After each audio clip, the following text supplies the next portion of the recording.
Okay, back on our 2008 server, let's configure a virtual directory. So what I've done first, let's say we want to allow directory access. I've gone and I've created a directory on my file system. In this case, I've placed it inside of inetpub and www.root, and it's data. And there's some files in here I want to make available just as a directory listing. So I want to enable directory browsing, and I want this to be like a subdirectory off of my domain name or my website. So we'll need to configure a virtual directory and enable configure a virtual directory and enable directory browsing. And also, we'll need to make sure that we have the appropriate permissions set up as an access control entry in the DACL for this folder.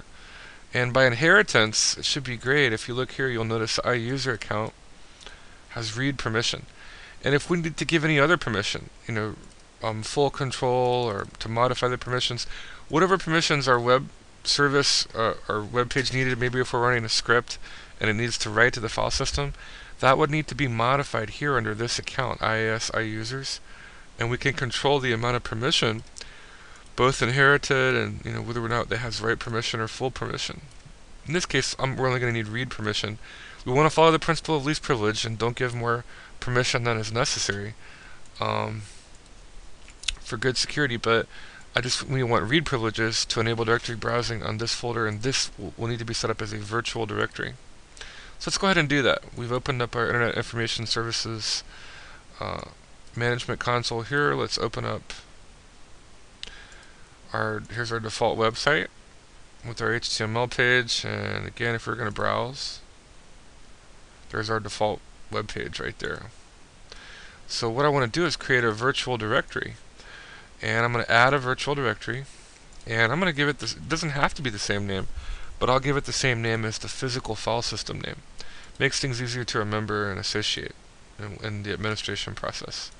And I want to select data.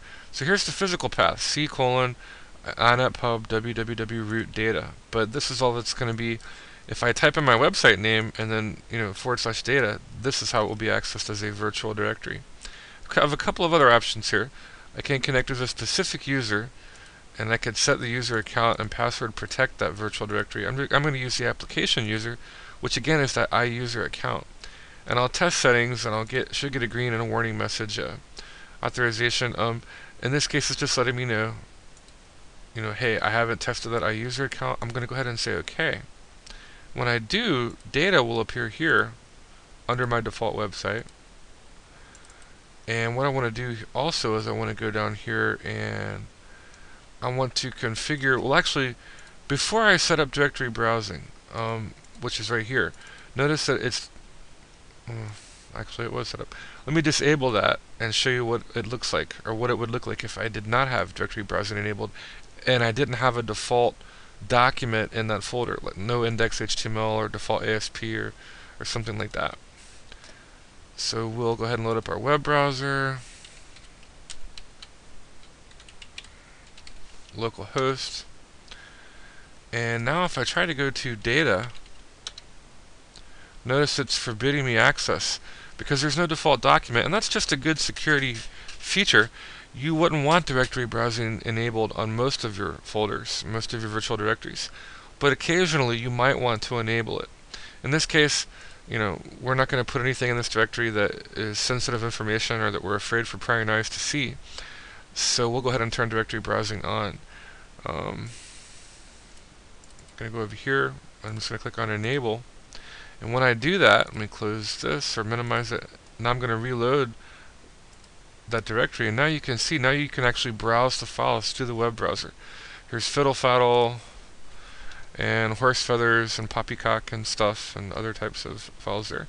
But this would be useful again if maybe you had a dual FTP server / web server and you wanted to make all of your FTP files available that you make available for download from your FTP server also available over HTTP to your web browsing clients. Then you could set up directory browsing on the FTP root folder.